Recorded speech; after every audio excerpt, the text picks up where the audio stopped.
আমাদের একটা সবার একটা ইয়ে থাকে, প্রশ্ন থাকে যে আমি স্ট্রোক করলে কি আমি সবসময় এক সাইড অবশ হয়ে বিছানায় পড়ে থাকবো কি না।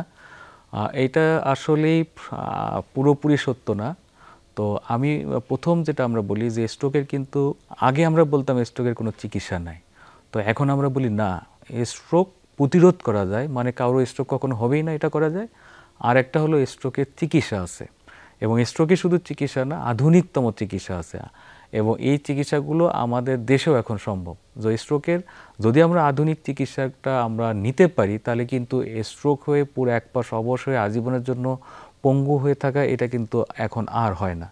তো সেই ক্ষেত্রে স্ট্রোকের আমরা আধুনিক চিকিৎসা কি, স্ট্রোকের আমরা দুইটা আধুনিক চিকিৎসা বলি, একটা হলো একটা হলো আমরা বলি আইভি থ্রোম্বোলাইসিস, আর একটা বলি মেকানিক্যাল থ্রোম্বেক্টমি। আইভি থ্রোম্বোলাইসিস হলো যদি আপনি স্ট্রোক করার 4.5 ঘন্টার মধ্যে কোনো একটা নিউরোলজির হাসপাতালে চলে আসেন, তাহলে ওখানে আমরা একটা রক্তের মধ্যে আমরা একটা ইনজেকশন দিয়ে দিই।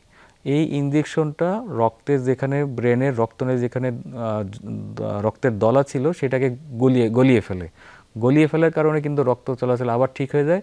ফলে আপনি যে অবশ হয়ে যাওয়ার যে একটা পঙ্গুত্ব যে একটা সম্ভাবনা থাকে, সেটা কিন্তু 100 জনের মধ্যে 70 জনের ক্ষেত্রে কিন্তু ঝুঁকিটা অনেকখানি কমে থাকে।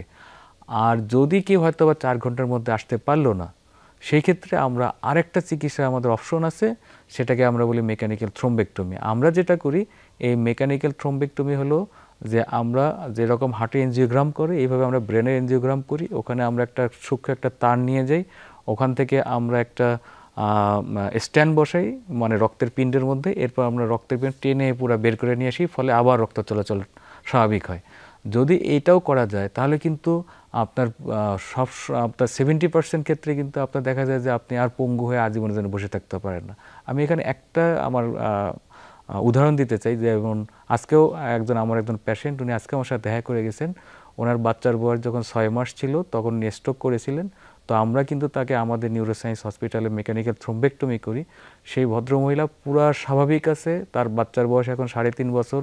আমার কাছে উনি 6 মাস পর পর বাচ্চা কাচ্চা নিয়ে দেখাশোনা করতে আসেন, উনি সব স্বাভাবিক তার লাইফ ডিল করতে পারতেছেন। তো কাজেই স্ট্রোক করলে যে কোনো চিকিৎসা নাই এটা ঠিক না। স্ট্রোকে আধুনিক অনেক চিকিৎসা আছে। আমরা এই চিকিৎসাটা যদি আমরা চাই তাহলে আমরা চিকিৎসকরা এটা এখন আমাদের দেশে দিতে আমরা পারবো।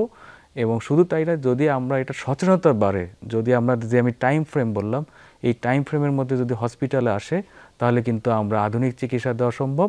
কাজেই আপনার দেখা যাবে হয়তো 100 জনের মধ্যে 70 জন আর পঙ্গুত্ব বরণ করতেছেন না।